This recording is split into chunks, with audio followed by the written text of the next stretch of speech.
Hello and welcome to OptinMonster. Creating a sense of urgency is one of the best ways to boost your conversion rates.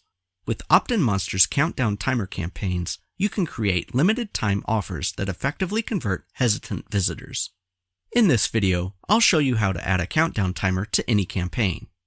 Be sure to check out the links I've left in the description, and if you haven't done so already, hit that subscribe button and notification bell. Now, let's get started. I'm almost finished editing the design of my campaign. I just need to add the countdown timer. I'm currently editing a pop-up campaign, but countdown timers can be added to any campaign type. To do so, I'll select the Home button and then simply drag and drop the countdown timer block into the location I want. Next, I'll adjust the settings in the left panel. OptinMonster's countdown timer campaigns are available in two types. A static countdown timer counts down to the specific date, time, and time zone you choose. This type of countdown timer is often used for seasonal sales or product launches.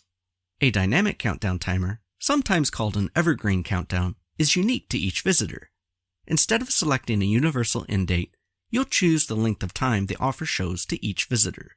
With both options, you can adjust the unit display settings by selecting the unit display type, position, and which units you want to display. Next, you can determine what happens when the countdown ends.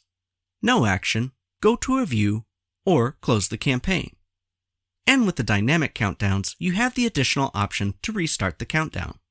To edit the appearance of your countdown timer, select the Advanced tab.